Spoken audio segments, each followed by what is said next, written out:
जब पहले से पता ही था कि फादर का बिजनेस करा तो इंजीनियरिंग क्यों किया? सब नहीं पता था कि अच्छा तब तो बहुत छोटे थे ना सर, अराउंड 17-18 इयर्स। बहुत रेयर होते हैं जो जिनको पता होता है लाइफ में क्या करना है। हाँ। ये हम 2-3 वर्ड सुनते हैं, हम जैसे बुढ़े लोग एक मिलेनियल सुनते हैं, एक जेनजी सुनते हैं और एक कुछ जेन अल्फा। थोड़ा सा मेरे ऑडियंस के लिए सर बता दो ना, व्हाट इज दैट जेनजी क्या है, जेन अल्फा क्या है? बहुत सारे पेरेंट्स सर अभी भी वैसे मिलते हैं जिनका ये रहता है कि स्पोर्ट्स में हम खर्चा क्यों कर रहे हैं, इतने महंगे वो क्यों होते हैं। And I always try to educate them कि बाबा ठीक है, माना है स्पोर्ट्स कहीं चीजों में, कुछ चीजों में होता है डिमांडिंग। बिलासपुर में इन पर्टिकुलर स्पोर्ट्स इंफ्रास्ट्रक्चर बढ़ा है, नहीं बढ़ा है? Because that you will come to know, because आपके सेल्स बढ़ रहे हैं plus keep contacting people. So infrastructure बढ़ा है कि नहीं, एंड गवर्नमेंट का लुकआउट क्या, किस तरह से स्पोर्ट्स इंफ्रास्ट्रक्चर बढ़ाना चाहिए? Did you feel any changes? Don't get into social media है, आप सोशल मीडिया की हेल्प लीजिए, अपने आप को लाइफ पुश करिए, but don't waste all your time into social media.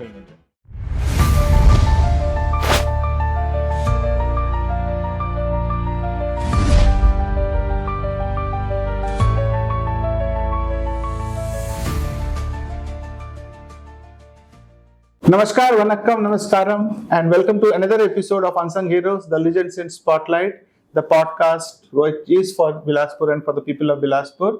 And जैसे कि हम इस particular platform पे Unsung Heroes, जो Legends in Making are people who are in Legends, उनको हम इस platform पे लेके आते हैं.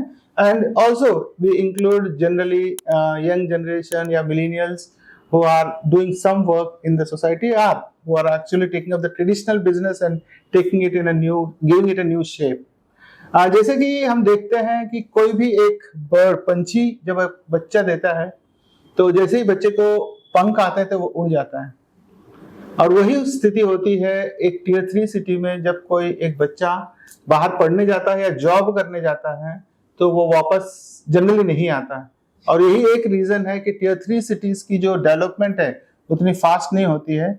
बट इन लोगों में से बहुत कम परसेंटेज लोग ऐसे होते हैं जो बाहर जाते हैं या तो पढ़ने के लिए या तो जॉब करने के लिए, then they come back to the city to give a new look to the society, give the city new development to the city, and so that they can take the city ahead. So इसी series में मेरे जो आज guest हैं ये भी बहुत special है, इसलिए because he has studied in Bilaspur, he has did his higher education outside Bilaspur, and in fact he did his masters from France, and then he came back to take up the family traditional business of sports. So let me first welcome my guest Shubham Rai. Welcome to my podcast. Thank you sir for inviting me, and it's a great honor to have a conversation with you. So आज हम बहुत कुछ बात करने वाले हैं कि किस तरह से एक यंगस्टर अपने फैमिली ट्रेडिशनल बिजनेस को लेता था, how he puts his ideas ahead, what are the challenges वो उसको फेस करने पड़ते हैं, और किस तरह से वो अपने आइडियाज को इम्प्लीमेंट करते हैं, and how does he, what are his way forward, किस तरह से वो अपने इस बिजनेस को आगे देखते हैं। सो शुभम, इससे पहले कि हम स्टार्ट करें, जस्ट अपना बैकग्राउंड बता दो, childhood, schooling plus family background. Yes sir. So I was born and brought up here itself, and in Bilaspur. I did my schooling from Delhi Public School, Bilaspur, and then I went for an engineering. 2010, I started my engineering in mechanical from Shankaracharya, Bhilai.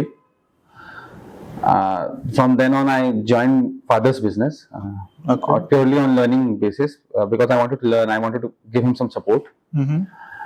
During those years, it was like an internship with my father. He was like a guiding torch, and he did not let me rest any moment. Do this, do that. He was always like that. Typical मेहनत कराना, ground level. Ground level, yeah. That was the thing. Ground level बहुत कराया उन्होंने. पहले तो ego तोड़ा पूरा वहाँ से. Ground level पूरा उन्होंने वर्क कराया कि ground level ऐसे होने चाहिए, वैसे होने चाहिए. I did that for 3-4 years. Then around 2018-19, I decided I want to study more. Then I went to France, Paris, for masters in sports itself. Same business. Because I somehow knew that I have to come back. I have to push this business only. So pursue this business only. So I had an idea कि जो कुछ करना ही है, पढ़ना ही है, तो क्यों ना ऐसी चीज पढ़ो जो उसमें फायदा दे. Then I decided to masters in 2019. I was there for 2 years. So मेरे दोनों कोविड वहाँ निकले more. कोरोना के टाइम पे. Yes. And then I had to come back due to some personal reasons. I flew back in 21. From then on, I'm handling this business. So yeah. Okay. So मेरा अगला सवाल ये है, जब पहले से पता ही था कि फादर को बिजनेस करे तो इंजीनियरिंग क्यों किया? तब नहीं पता था कि अच्छा तब तो बहुत छोटे थे ना, around 17-18 years.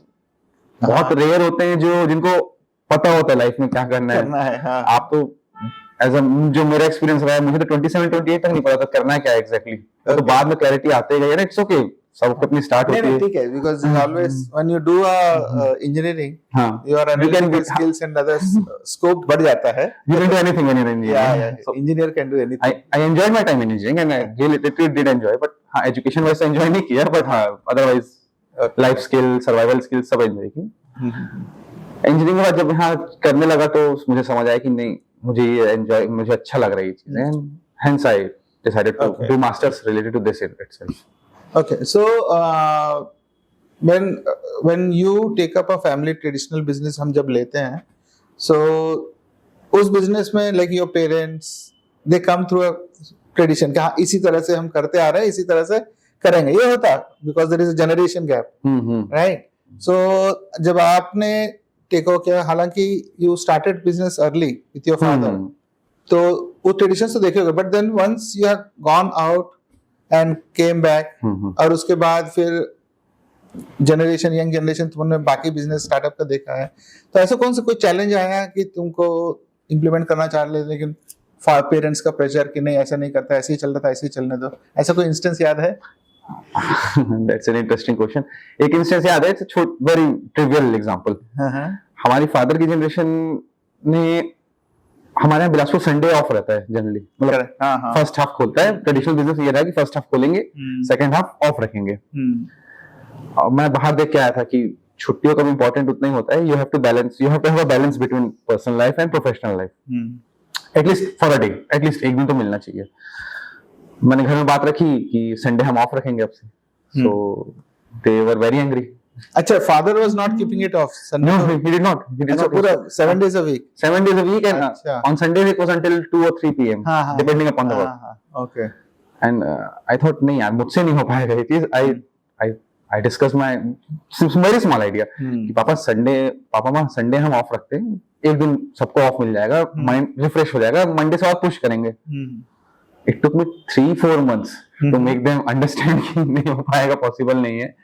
They were very resistant at first, but slowly and gradually they realized no, somewhere it's right कि एक दिन रिफ्रेश होना भी जरूरी है. And इसी बहाने आपके जो एम्प्लॉयज हैं, आपके जो जिनके साथ आप काम करते हैं, उनको भी रिचार्ज होने का टाइम मिलता है. And they also have some personal life, so they can give time to their lives also. I think this is a very valid ये है, because कहीं ना कहीं आई थिंक फॉरेन कंट्रीज में weekends they don't disturb anybody, but weekends is for personal life. I think ये idea तुम्हारा वहां से आया है. हाँ, एग्जैक्टली वहां से आया था. लेकिन 100% अगेन दिस अगेन यूरोप में मैं पढ़ा हूँ. यूरोप में 2 दिन वीकेंड है, लेकिन वहां उनकी इकोनॉमी वैसी है कि 2 दिन ऑफ ले सकते हैं. हमारे इंडिया ऐसी है कि हमें अलाउ नहीं ऑफ लेना, क्योंकि ऑब्वियसली बहुत कंपटीशन है और डिमांडिंग वर्क लाइफ है. एंड तो चुपके से वो हम पे डिपेंड करता है हम कैसे टाइम चोरी कर सके. हाँ, बट आई थिंक कहीं ना कहीं ये माइंडसेट का भी गेम है. मतलब एक माइंडसेट बन चुका है इंडियन बिजनेस में कि भैया जितना मेहनत करेंगे उतना पैसा कमाएंगे. ठीक है, पैसा तो कमा रहे, लेकिन पैसा खर्च करने के लिए टाइम भी तो रहे. It's a good idea, because एक दिन तो ब्रेक मिलना ही चाहिए आपके लिए, नहीं कम से कम वर्कर्स के लिए. एग्जैक्टली. मैं तो बैठे रहूंगा, मैं तो बस गाइड वो करूंगा, ये कर दो वो कर दो, but they have to have a. उससे क्या होता है कि उनकी प्रोडक्टिविटी बढ़ जाती है. I'm not saying कि Sunday off रहे. Any day. In one day in a week. Decide कर लीजिए any day. I'm not saying कि Sunday off रहे. So now it's being followed. Yeah, I'm doing Sunday बंद रहता है पूरा. Good. Even people say आपके पापा के टाइम में तो खुला रहता, आप क्यों नहीं? हाँ. बोला पापा के टाइम में ठीक है, लेकिन अब मुझे छुट्टी चाहिए तो मैं बोलता हूँ. तो शुभम, जैसे आपने स्पोर्ट्स में ये किया, PG किया, MBA किया, तो वहाँ के कॉन्सेप्ट्स यहाँ पे कुछ इम्प्लीमेंट करने को मिला है या ट्राई कर रहे हो?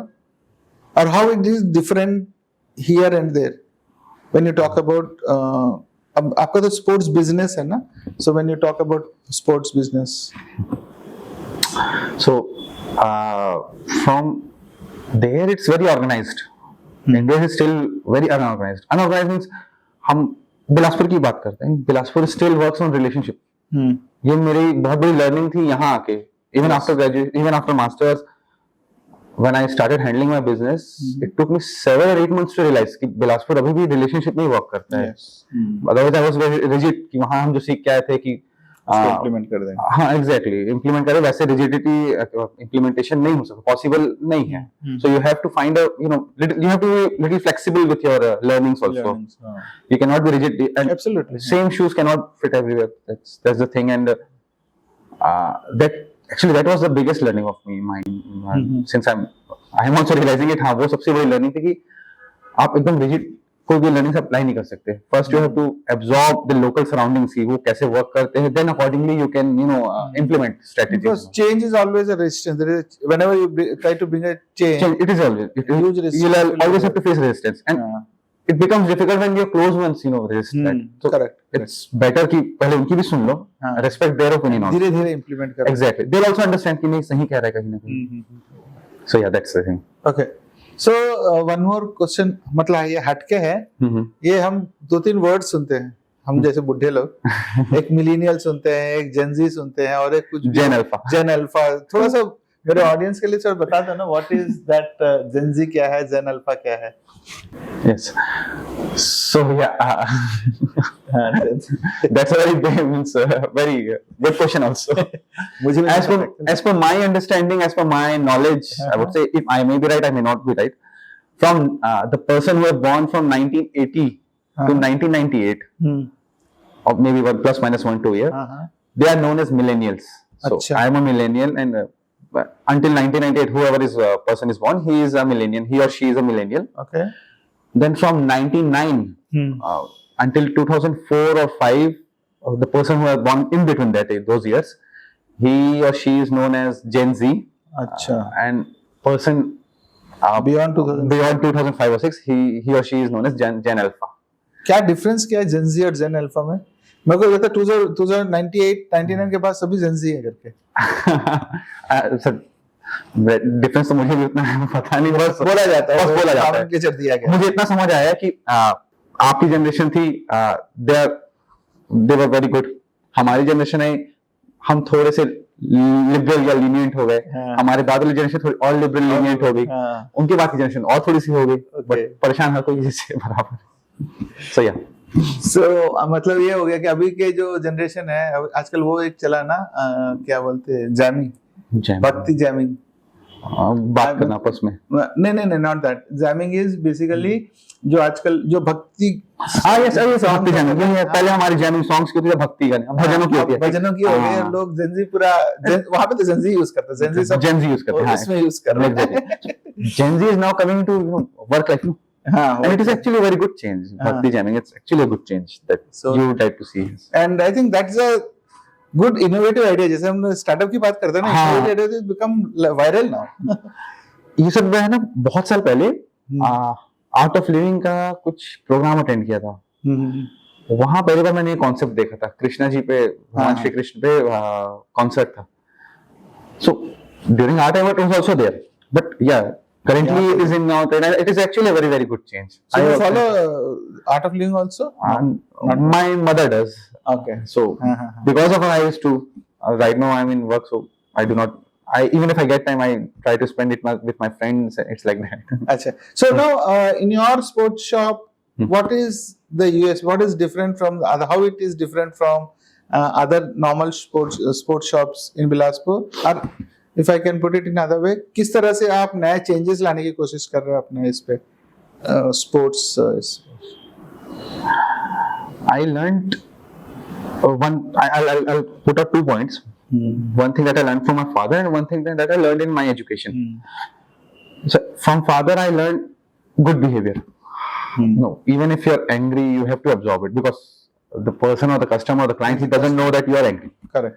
So you have to be smiling, you have to be very coordinating with him, you have to have a very patient approach towards him or her.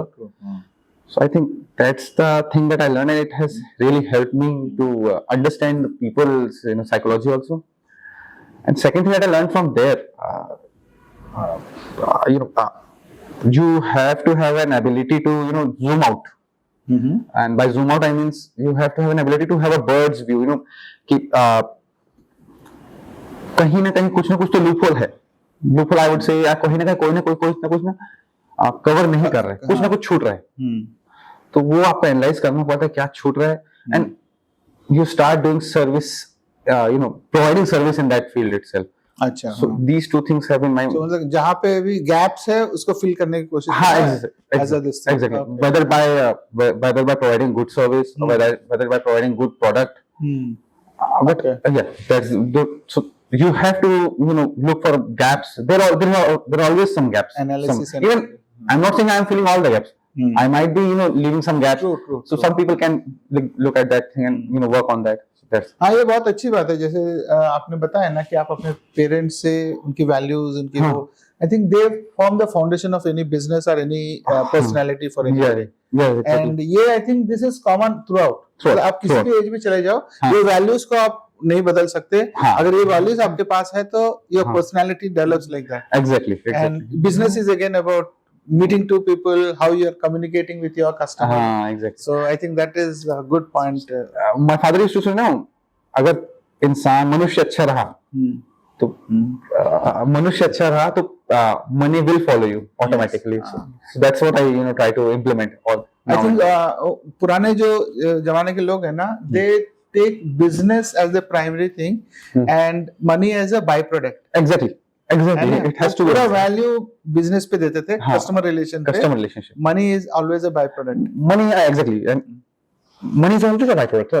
You have to good, कहते हैं ना, नियत अच्छी रखिए तो काम अपने आप ऊपर वाला अपने आप हाँ पॉजिटिव रखिए, अपने आप को पॉजिटिव रखिए, it good work will automatically follow. Shubham, तो आपने इकोसिस्टम वहां पे भी देखा, आपने इकोसिस्टम छत्तीसगढ़ में भी देखा, अब बिलासपुर में भी देखा. सो स्पोर्ट्स इकोसिस्टम में वहां और यहाँ में क्या मेजर डिफरेंस आपको दिखता है? और इफ आई कैन से कि बिलासपुर, ठीक है, वो नेक्स्ट क्वेश्चन होगा, but how is the ecosystem of sports is different outside and here? Because ये बहुत इंपॉर्टेंट है कि बिकॉज बिलासपुर कहीं ना कहीं टियर 3 सिटी है और यहाँ पे स्पोर्ट्स इकोसिस्टम को उतना इंपॉर्टेंस नहीं है. सर, अब ग्रो हो रहा है ecosystem thanks to this government. More and more push is given towards sport, and now people see it as a career, not only as a recreational activity, or not only as a, even if they see it as a recreational activity, they take it very seriously. Now they're starting to take it seriously. And that's what's the main difference from outside here is, like I said in beginning, वहाँ organisation ज्यादा अच्छा है, यहाँ unorganised है, but यहाँ धीरे धीरे वो चीजें हो रही है, इम्प्लीमेंटेशन आ रहे हैं. गवर्नमेंट की तरफ से बहुत अच्छी पुश आई है. Now the players are being provided with good facilities, good equipments. Now अब लोगों को समझ आ रहा है कि अच्छे इक्विपमेंट्स, अच्छे इंफ्रास्ट्रक्चर के से अलग फायदे होते हैं. बट हाँ, अभी भी हम कहीं ना कहीं थोड़े से पीछे, but we are still progressing towards good things. So then coming to infrastructure, last 3 to 4 years में बिलासपुर में इन पर्टिकुलर स्पोर्ट्स इंफ्रास्ट्रक्चर बढ़ा है, नहीं बढ़ा है? Because that you will come to know, because आपके सेल्स बढ़ रहे हैं, plus keep contacting people. So infrastructure बढ़ा है कि नहीं, एंड गवर्नमेंट का लुकआउट क्या, किस तरह से स्पोर्ट्स इंफ्रास्ट्रक्चर बढ़ाना चाहिए? Did you feel any changes? Okay, so 2 aspects हैं उसके. एक तो गवर्नमेंट की तरफ से कितना इन्वेस्टमेंट है, गवर्नमेंट की तरफ से कितना पुश हो रहा है, दूसरा प्राइवेट प्लेयर्स कितना कर रहा है. सो लेटली मुझे last I'll go for private players first. 3 सालों में, लास्ट 3 years में प्राइवेट प्लेयर्स का पुश दिखा है. अच्छा पुश दिखा है. And by private players I mean you can see places like you have turf now in every 2 or 3 kilometers in Bilaspur. Even badminton academies are coming up. These are the very small examples, but yeah, push is there from private players, and I can see कि अब जैसे कहा कि लोग seriously लेना चालू किए हैं. And from government is doing good work. Even if you see 2 sports complex, 3 sports complex we have right now. Bilaspur में आ गया, yes. It's a very big thing for Bilaspur itself. आप 10 मिनट आप कहीं से दूर नहीं स्पोर्ट्स भी, कोई भी स्पोर्ट्स कॉम्प्लेक्स है, max to max 10 to 15 minute, उससे ज्यादा दूर नहीं है, and it's very accessible, very approachable, and हर टाइप की स्पोर्ट्स फैसिलिटी है वहाँ. Even if you want to have a swimming, even if you want to have a gym, even if you want to go to play, it's very good thing. And या it is lately, अभी मैंने newspaper में पढ़ा था कुछ time पहले, मुझे याद नहीं आ रहा एग्जैक्टली, एक नया स्टेडियम की और बात चल रही है बेहतराई को सपोर्ट करने के लिए. And now that I'm coming to Behtarai Stadium, Yadav Stadium, International Hockey Stadium, players are actually coming up. Even you can see the kabaddi player is kabaddi is growing very tremendously in Bilaspur. Athletics coach is tremendous. Bhatia sir is brilliant coach. He is giving up. He is giving all his energy to the new players, talent hunting, and brilliant. I meet him every now and then. I try to understand how Bilaspur is performing, how how the nearby athletes are performing. He is always encouraging कि नहीं हो जाएगा जी, निश्चित रहो हो जाएगा जी. That's cool type. Okay. So Shubham, एक और क्वेश्चन है. जैसे आपने बताया ना कि people are taking this as a profession, but again जब हम एक जनरेशन बैक जाते हैं, जैसे मेरे एज के पेरेंट्स, अभी भी वो माइंडसेट है कि भाई पढ़ाई करो और नौकरी जाओ. तुम स्पोर्ट्स करोगे तो तुमको तुम्हारा फ्यूचर नहीं बनेगा या तुम कुछ नहीं कर पाओगे. ये माइंडसेट अभी भी है लोगों में, या थोड़ा सा चेंज हो रहा है? बिकॉज आप मिलते होगे पेरेंट्स से, और ये इनसे आपका क्या व्यूज है? इट्स सो बहुत सारे पेरेंट्स अभी भी वैसे मिलते हैं जिनका ये रहता है कि स्पोर्ट्स में हम खर्चा क्यों कर रहे हैं, इतनी महंगे वो क्यों होते हैं. And I always try to educate them कि बाबा ठीक है, माना स्पोर्ट्स कहीं कहीं चीजों में, कुछ चीजों में होता है डिमांडिंग, चाहे वो आपके पॉकेट वाइज हो, चाहे आपके टाइम वाइज हो, चाहे आपके फिजिकल वाइज हो, बट प्लीज अंडरस्टैंड कि आपके पास आपका बच्चा है, एटलीस्ट वो ये ध्यान रखिए ना कि वो मोबाइल या लैपटॉप में ज्यादा बिजी नहीं है. He is going into physical activity, and please take sports as a social activity. हम बस स्पोर्ट्स कैसा सोचेंगे कि उसमें करियर ही बना ले, आज के आज आईपीएल खेल ले, कल के कल बैडमिंटन में टॉप प्लेयर बन जाए, ये जनरली पॉसिबल नहीं है. कि you have to have patience for that, you have to have perseverance. अब वो उसके अलावा ऑप्शन भी नहीं है. एंड चलिए ठीक है, हो ना हो तो टाइम बताएगा, only time will tell. But to even if it's he is playing sports, अब ये उसके पॉजिटिव इफेक्ट्स देखें ना, कि उसकी मेंटल क्लैरिटी आ जाती है, उसकी डिसीजन मेकिंग बहुत अच्छी हो जाती है, एक पर्सनालिटी डेवलप हो जाती है. सबसे इंपॉर्टेंट स्किल सर जो मुझे समझ आई, कम्युनिकेशन स्किल. आप स्पोर्ट्स में तो कम्युनिकेट करना सीख जाते हैं ऑटोमेटिकली. आपके टीममेट्स हैं, आपको कम्युनिकेट करना ही पड़ेगा अल्टीमेटली कि ये नहीं वो नहीं वो नहीं. So kid is learning tons of things, not only sports, tons of life skills, overall development. Ultimately life skills push you out. Yes, very important. Life skills are very important ultimately. Soft skills, वो soft skills सीख रहे हैं ना बहुत सारी, and वो ultimately कहीं ना कहीं उसको पहुंचा के रहेगी, काम आता है, चाहे वो वर्क में हो चाहे करियर वाइज हो, कहीं ना कहीं उसको पहुंचा देगी. And he'll do. मैंने आज तक ऐसा कोई स्पोर्ट्स पर्सन नहीं देखा जो लाइफ में कुछ अच्छा नहीं किया हो, कुछ ना कुछ अच्छा कर ही रहा है. ट्रू, बिकॉज जब आपकी ओवरऑल पर्सनालिटी बढ़ जाती है, कम्युनिकेशन स्किल्स जैसे आपने बताया, तो शुभम ये बताओ कि how are physical and mental health, these two are connected? मतलब mental health does play a important role in life as per you, जितना भी आपको पता है. जैसे आप जहाँ की हम स्पोर्ट्स की बात करते हैं, तो फिजिकली हम डेवलप हो रहे हैं. So does it impact mental also, or does mental health play a important role? थोड़ा सा डिफिकल्ट है, बट नहीं डिफिकल्ट नहीं, इसका खुद का एक्सपीरियंस शेयर कर रहा हूं मैं आपसे. Yes, that's good. See let's go for mental, how these are very correlated. Means as per my experience,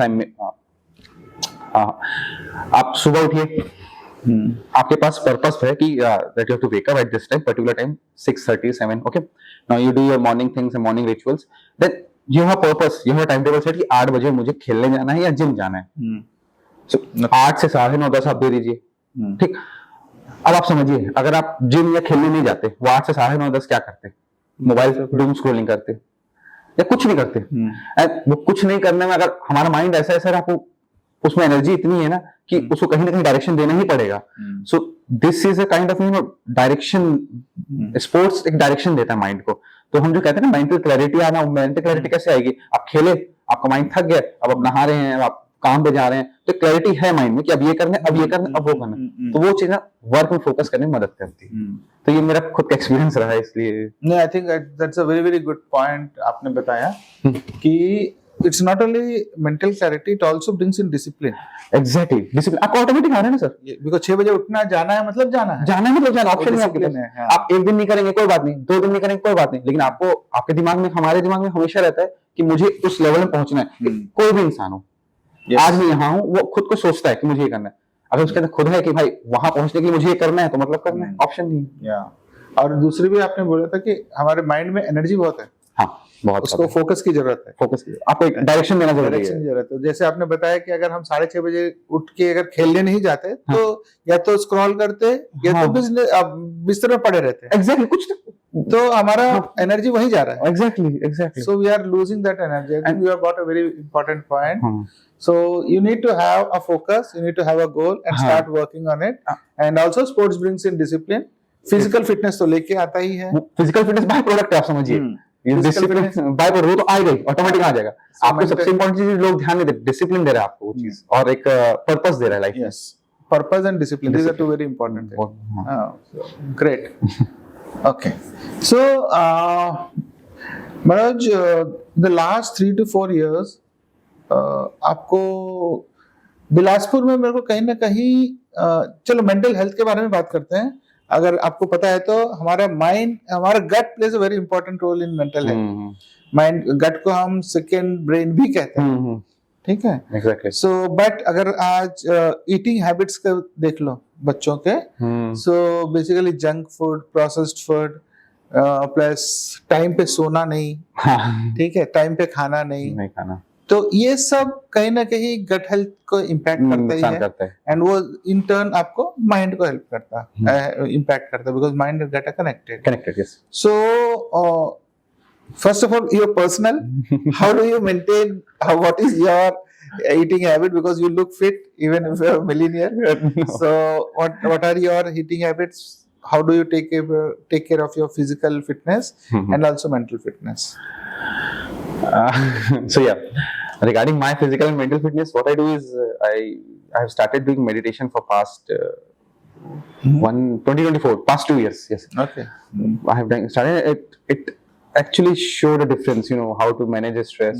It creates a gap between you and your thoughts. So आपको ना एक zoom out करने की वो मिल जाती है इसमें ability कि हाँ, that you know, you can see the bigger picture anytime, everywhere. So it has given me that ability, और I'm still learning that ability कि हर दिन सीखना है कुछ ना कुछ। तो so yeah, I've started doing meditation and it has really helped me a lot. Even I will suggest everyone to, you know, at least 5 minute दीजिए अपने माइंड को, 5 से 10 मिनट दीजिए, भले ज्यादा मत दीजिए। मैं मुश्किल से मुश्किल नहीं देता हूँ, लेकिन 10 minutes slowly you will the difference will be there. And regarding my physical fitness, again I was not like this.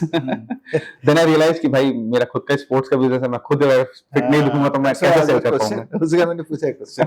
अगर मैं खुद फिट नहीं रहूंगा तो मैं कैसे किसी को भरोसा दिला पाऊंगा ये इक्विपमेंट अच्छा है आपके लिए? सही बात है। So to do that I have to do this. Equipment से पहले तुम्हारे बॉडी को देखना ऊपर से नीचे तक। I believe you are the ambassador of your work. Yes. You are the ambassador of your work. There's no doubt. I heard it somewhere and I tried to implement. And you are the ambassador of your work. So I try to implement my physical fitness. अगर देखिए ऐसा तो नहीं है कि आप food नहीं खाएंगे, इतनी फूड है तो डिस्ट्रैक्शन तो होता है, मन तो होता ही है, क्यों नहीं होगा? टेस्ट तो कहता है ना। What you can do is, you know, अगर आप जंक फूड खा भी रहे हैं, so give it a break. You know, मान लीजिए दोपहर खा लिए तो रात का खाना स्किप कर दीजिए, लाइट कर लीजिए। अगर रात को खाए तो सुबह प्लीज ब्रेकफास्ट मत करिए, या तो एप्पल या फ्रूट खा के निकलिए घर से। एटलीस्ट वो एक गैप रहे शरीर में कि वो डाइजेशन में जो टाइम लगता है उतना टाइम लगने दीजिए टाइम।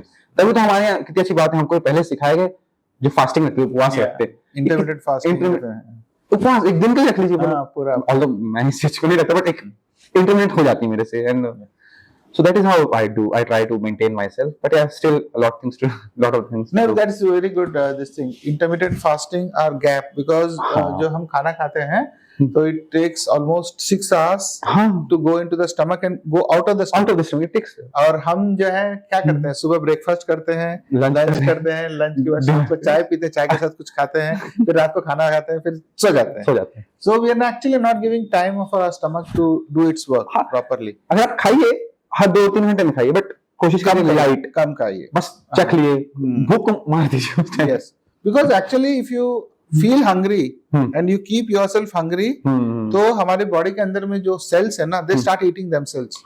That is how आपका फैट कम हो जाता है, फैट कम हो जाता है सर, एग्जैक्टली। ठीक है, बट हमारा प्रॉब्लम ये है कि भूख लगने के पहले ही हम खा लेते हैं। हाँ ये मत करिए, थोड़ा भूख लगने दीजिए, थोड़ा सह लीजिए फिर खाइए। हाँ, so yeah, so friends, so fasting is one way of losing your weight, and also intermittent fasting and giving time between the fast, and of course having fibrous food, prebiotic and probiotic is so very important. Fibrous foods are important. Even I started eating for past 2-3 years. I've seen energy levels in me. Yeah. Fibers are very important. Correct. Fibers and that probiotic, दही ले लीजिए, बहुत दही ले लो, कांजी ले लो, रायता ले लीजिए, it helps with your metabolism. Absolutely good. And जैसे शुभम ने कहा था कि meditation also is very very important, because when you do meditation, your energy levels, although your chakras जो है वो align हो जाते हैं, and your energy levels actually yes increases. I'll give you a very personal insight in this. एक personal insight, meditation मुझे पहले बहुत difficult लगता था। आँख बंद कैसे करेंगे, thoughts आते रहते। So वो कहते थे ना, breathing in, breathe out, इसमें focus करिए। Then what you say to yourself is, भाई मेरे अंदर एनर्जी है, it's going towards my brain, and it really helps you. And आप आँख खोली, फिर आपको धीरे-धीरे महसूस होना चालू होगा। Yes, your energy is in your brain, and you start feeling also. You feel the expansion. Okay, so Shubham, where do you see Manoj Sports in the next 5 years, 2030? That's a difficult question to answer, but You must have. I have some vision for that, but yeah. As per me, I am trying to, we are trying for some verticals, to include some verticals into this. कुछ नए चीजों में expansion की planning चल रही है, gradually देखते हैं। आई होप इस साल के एंड तक वो means multiplying the shops, not multiplying the shops, because sports में ही नए verticals। हाँ, sports में नए verticals की प्लानिंग चल रही है, not into manufacturing. I'm more into giving the experience of the sports itself, not into gymming. I want to give person, like I said, money will be the byproduct. Money is the byproduct, and that's okay. That will come and go. But yeah, we are trying to invest in new verticals, like in new academies, and we are in talks with few people. Achha, okay. It's a bigger level. It's not exactly a bigger level, but yeah, big level for me myself. But yeah, छोटे-छोटे शुरुआत करेंगे तो कहीं ना कहीं पहुंच जाएंगे बड़े। नहीं, it's always, मतलब जब तक आप सोचोगे नहीं तो करोगे नहीं ना, तो सोचना बहुत जरूरी है। Then only we'll start taking. Then only. So yeah, in maybe in 2 or 3 years, I see Manoj Sports into new verticals, very much established player. We are kind of okay, good players in sports, but yeah, we are trying to expand into new verticals, and hopefully let's see how everything stays positive. Let's see. So Shubham, एक और भी चीज, आज के जैसे Gen Z का जमाना, plus computers है, मोबाइल्स है, फिजिकल एक्टिविटीज कम हो गए। बच्चे जो है, बहुत कम लोग हैं जो बाहर जाते हैं, या फिर you can see them playing. हमारे टाइम पे जब हम लोग घर से बाहर से अंदर ही नहीं आते थे, बुला के बोलना पड़ता कि आके घर में पढ़ाई करो। ऐसा आजकल उल्टा हो गया, मतलब मम्मी से मार खाना सड़क में चल घर। ठीक है, तो तुम्हारे टाइम में, तो हमारे टाइम में तो और भी ज्यादा था। सो अभी वो फिजिकल एक्टिविटीज नहीं है, और आगे चलकर जिस तरह से एआई बढ़ रहा है एंड टेक्नोलॉजी बढ़ रहा है, तो ये एक्टिविटीज कम होने वाले हैं। सो ये अगर कम होता है तो कहीं ना आपके स्पोर्ट्स के बिजनेस में कुछ फर्क आएगा, या फिर आप दूसरे एंगल से देख रहे हो कि कॉम्पिटिशन्स वगैरह जो है वो बढ़ेंगे, या फिर गवर्नमेंट का सपोर्ट बढ़ रहा है तो लोगों बढ़ रहा है, मतलब किस तरह से, थोड़ा सा कंफ्यूजन है। I am trying to connect the dots here. मैंने कभी टेक्नोलॉजी, मैं कंपटीशन एक ही चीज को मानता हूँ, ये टेक्नोलॉजी वगैरह को, not bye technology I do not mean कि आप सारी चीजें आसानी से करिए, वो अच्छी बात है, but once the technology hinders your physical movement, then it's a problematic thing, because see, correct, हमारे यहाँ सदियों से, भारत में सदियों से आपके यहाँ फिजिकल एक्सरसाइज को महत्व दिया गया है। yes, आप सुबह उठिए, थोड़ा बहुत एक्सरसाइज के दंड करिए, वो कहा भी जाता था। सो अगर हजारों सालों से वो चीज है, तो हजारों साल बाद भी रहेंगी ही रहेंगी, क्योंकि करनी ही है, क्योंकि आपकी बॉडी वैसे डिजाइंड है, एब्सोल्युटली आपको करना है। सो sports or physical activity is going nowhere, but what I can see is AI is really helping towards कल ही मैं एक सर से मिला, he actually gave me very good insight कि why don't you look AI as a Support partner into your sports absolutely, itself, yeah. how it will help your Absolutely. I think हाँ यार सही कह रहे हैं, इन पर सोचा जा सकता है. एंड अगेन आई सजेस्ट कि जो यंग जनरेशन है थोड़ा सा वो डिस्ट्रैक्शंस बहुत हैं, उसको ध्यान में रखते हुए थोड़ा फिजिकल एक्टिविटी करिए, क्योंकि मैंने बहुत कोशिश की, मेरे पापा बहुत पुश करते थे कि जाओ फिजिकल एक्टिविटी करो, एंड हमारे यहाँ तो माहौल ही वैसा था कि कुछ ना कुछ हम करते ही थे. ब्रेक हुआ कोई बात नहीं, फिर से करते थे, लेकिन कुछ ना कुछ फिजिकल एक्टिविटी में आपको रखिए, क्योंकि ultimately it's your body and it अभी आपको रियलाइज नहीं हो रहा, but ultimately after few years you realise कि नहीं यार कर लेना चाहिए था. बट जब तक लेट हो गया होता, because you cannot come back. You cannot come back. But again, it's always a new start. वहाँ से स्टार्ट करिए फिर. नहीं होता ऐसे ही है कि हमारे बॉडी के रिजल्ट जो है ना वो 5-6 साल के बाद ही दिखते हैं. जैसे आज आप फिजिकल एक्टिविटी नहीं कर रहे हो, तो आप अगर 30s में हो तो 40s 50s में आपको दिखेगा कि डिजीजेस आने चालू हो जाएंगे, घुटने के स्टार्ट हो जाएंगे. अरे सर मेरी एज के कई लोग, आपको अच्छा इंसाइट बता रहा हूँ, जो मैं कहीं भी जाता हूँ तो मैंने सीख ली ये चीज, एनालाइजिंग, बिजनेस एनालाइजिंग. तो मतलब कौन से एज ग्रुप यहाँ ज्यादा दिख रहा है, या किसने क्या ब्रांड पहना हुआ है, तो ये चीज ऑटोमेटिक दिमाग में आ जाती है. हम हो गए. I go to the gym, I go to the football. मेरे जिम में एज 28 से 35 की जो जनरेशन है जिसमें मैं आता हूँ, बहुत कम लोग दिखते हैं, because they are busy in their work, they are busy in their life. और मैं ऐसा हो सकता है जो टाइम में मैं जाता हूँ शायद ना हो, लेकिन 28 से पहले की उम्र वाले वो दिख रहे हैं. 28 से 35 वाले ऐसे उलझे हुए अपनी लाइफ में कि वो फिजिकल फिटनेस को आप थोड़ा सा सेकेंडरी पैसे कमाओ, जितना ज्यादा हो सके पैसे. हाँ, अब मेरे दोस्त हैं उनको भी कहता हूँ, एक दो दोस्त तो मानते हैं, दूसरे बोलते हैं यार प्लीज थोड़ा टाइम दो, आधा घंटे ज्यादा नहीं, go for it, at least a walk. आप 10 मिनट वॉक कर लीजिए, बस इतना ही करिए और कुछ मत करिए. मतलब 24 आवर्स में if you are not able to give yourself 10 15 20 30 minutes, तो क्यों कमा रहे हो? तो क्यों कमा रहे हो? ठीक है ना. एंड आल्सो जैसे आपने बताया था ना कि भगवान ने हमें एक शरीर दिया है, तो एक शेप के लिए दिया है, शेप के लिए दिया है, सुंदर तभी दिखता है. वो तभी पॉसिबल है जब आप फिजिकल करोगे, मेंटल करोगे, प्लस आप अपना खाने को थोड़ा सा लाइफस्टाइल को कंट्रोल पे रखोगे. सो अब किसी का पेट निकल रहा है या किसी का वेट अपने बॉडी इससे ऑफ कोर्स फ्यू डिजीज के कारण होता है, बट अदर है. सो आपकी बॉडी की शेप एबनॉर्मल है, means that is not normal. So then ठक से जगना चाहिए कि भैया हम नहीं है नॉर्मल, तो हमको नॉर्मल आना चाहिए. बट वो कहीं जागरूकता नहीं आती लोगों में. हाँ, पहले तो कुछ लोग तो मान लेते हैं कि भाई वो अगर मोटे हैं तो वो मोटे ही रहेंगे. अरे बाबा ऐसा हो सकता है, माना आप मोटे हो, आप रह सकते हो, आप अनहेल्दी हो, कोई बात नहीं, आपकी चॉइस है. बट एक बार लाइफ ही पूरी पड़ी है, इतने टाइम से यार पर्सपेक्टिव सोचो, आप थोड़ा पॉजिटिव में सोच के देख लो, कुछ महीने उसमें टाइम दे के देख लो. आप जरूरी नहीं आप सुबह एक्सरसाइज करिए, शाम को कर लीजिए ना जब आपको टाइम मिल रहा है. लोग वही है ना कि जब तक कोई डिजीज नहीं आता है तो लोग बोलते हैं यार तो चल रहा है, मस्त चलने दो. अब जब आता है तो फिर दैट्स बिकॉज़ दवा हो जाता है. इट्स अच्छा. That is it. Anyway, that was good. So हमने सब कुछ बात कर लिया, आपकी फॉरेन स्टडीज, आपकी बिजनेस, आप नेक्स्ट 5 years में कहाँ पे बिजनेस को देखोगे. So before we end up, any last message you want to go give it to the gen Z as a sports person or owner of a sports shop?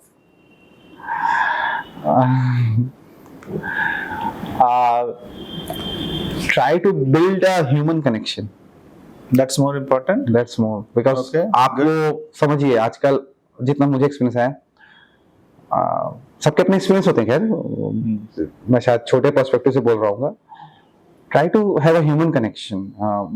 By human connection I mean आप online आज देख रहे हो, कोई चीज 10 रुपए सस्ती मिल रही, कोई चीज 20 रुपए महंगी मिल रही है. इट्स ओके, कोई ना कोई कहीं ना कहीं सस्ता सामान बेच रहा है.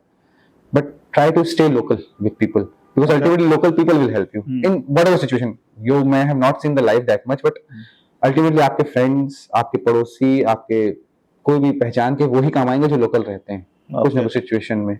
ये and don't get into social media है, आप सोशल मीडिया की हेल्प लीजिए, अपने आप को लाइफ पुश करिए, but don't waste all your time into social media. क्योंकि वो आपकी हेल्प करिए, आप दिन का कुछ टाइम बांध लीजिए या दिन के कुछ पर्टिकुलर टाइम बस दीजिए, उससे ज्यादा मत दीजिए, क्योंकि ना वो एक दीवार है जहां आप बार-बार जाके टकरा जा रहे हैं. True. So you have to look beyond that wall. Yes. And then only you will see the possibilities of life and possibilities of your career. And if you can say, you can come out of the comfort zone. Comfort zone से बाहर आओगे, सही बात है, और आपके नए perspective खुलेंगे ना, बातों से ज्यादा एक्शन पे ध्यान दोगे फिर। Yes, true. एंड वर्क आप करते रहिए, जरूरी नहीं आपकी एज छोटी है बड़ी है, कुछ भी काम करते रहिए, क्लैरिटी आपकी ऑटोमेटिक आ जाएगी। आज नहीं आ रही है कोई बात नहीं, 10 साल बाद आ जाएगी, लेकिन आ जाएगी क्लैरिटी। काम करते रहिए ताकि जो ग्राउंड वर्क है ना, वो ग्राउंड वर्क बहुत फायदे देते हैं आगे जाके। I have done mopping, I have done labour से बात करना, लेबर मॉपिंग, झाड़ू लगाना सब किया, एंड वो ग्राउंड वर्क, झाड़ू मारने जैसी चीज बताओ छोटी सी, वो भी कहीं ना कहीं काम वर्क देती ही है लाइफ। एब्सोल्युटली, कोई भी काम छोटा नहीं होता, कोई छोटा काम आप चालू करिए, करते रहिए, perseverance, it's very important, consistency and perseverance are very important. Just मुंडी झुकाइए, काम पे लग जाइए, बस कुछ मत करिए। Okay, great. I think that's a great learning to end with. Perseverance and consistency. ये मैं अपने वीडियोस में भी बताते रहता हूँ. These are the two things which are very very important in life. And also come out of your comfort zone. मतलब अगर आप अपने comfort zone पे रहे तो आप कहीं पे भी नहीं पहुंच पाएंगे. अगर आपको जिंदगी में कुछ करना है तो आपको अपने comfort zone से बाहर आना जरूरी है. और आपके पास पूरे रिसोर्सेस अवेलेबल है. आप जो चाहो, जितना आप ड्रीम कर सकते हो, पा सकते हो, बिकॉज दैट्स पॉसिबल. बिकॉज जैसे इन्होंने शुभम ने पहले भी बोला था, हमारे जो माइंड है बहुत ज्यादा एनर्जी से भरा हुआ है. ओनली थिंग इज आपको फोकस रखना है, कंसिस्टेंसी रखना है और परसिवरेंस रखना है. वो एक सर थे sir, since we are talking about this, एक बहुत अच्छी चीज बोल रही है, मेरे माइंड में छप गई थी. During engineering I was in second year. Second year कितने होते हैं, 20 साल टीनेज खत्म हो रहता है, 20 साल के रहते हैं, 19-20 साल के थे. किसी लड़के ने कंप्लेन की कि सर ये ऐसा हो रहा है, वैसा हो रहा है. And that sir told the class itself कि देखो तुम लोग की उम्र हो रही है, आने वाले टाइम में तुम कुछ संभालोगे, सो स्टॉप कंप्लेनिंग. कुछ भी हो लाइफ में कंप्लेन मत करो. बहुत सीरियस चीजें तो बात अलग है, आई एम नॉट सेइंग कि वैसा भी नहीं करना चाहिए, बट स्टॉप कंप्लेनिंग और छोटी छोटी चीजों को कंप्लेन करना बंद कर दीजिए. अगर तुम सुधार सकते हो तो उसमें सुधारने में टाइम अपना लगा दो, नहीं सुधार सकते उससे कुछ बड़ा बन के दिखा दो, फिर सिंपल. उन्होंने वो दिमाग में छप गई थी बात. वही होता है जनरली. एक पर्टिकुलर सेंटेंस किसी टीचर का बोला हुआ, किसी के एल्डर का बोला हुआ, किसी ना किसी को लग जाता है. And that particular sentence, that particular word will actually transform his life. Exactly. Like आपने वो सेकंड ईयर टीचर का वर्ड छावे. एंड इसमें एक बहुत कंप्लेनिंग में ना आपको अपना माइंडसेट भी दिखाता है. जो बंदा कंप्लेन करता रहता है, कंप्लेन ही कर रहा है, he is actually training his mind, subconscious mind को ट्रेन कर रहा है नेगेटिविटी के लिए. एंड सी, आप कंप्लेन में सिंपैथी बस ले सकते हो, सुधार तो सकते हैं सिचुएशन को, या तो चुपचाप मुंह बंद करिए, सुधार लीजिए situation. And you are actually damaging your own your personality, your thought process. Exactly, है ना. So thank you Shubham, thank you so much for being there on my podcast, and hope this will go to a lot of audience, and Gen Z and millennials जो है इस particular episode से बहुत कुछ सीखेंगे. So thank you so much and all the very best for your Manoj sports. Thank you sir for inviting me and it was very great. Yeah, thank you so much, and अगले हफ्ते में मिलते हैं एक और guest के साथ with new perspective and new topic. Till then, take care of yourself. Have a great day and Jai Hind.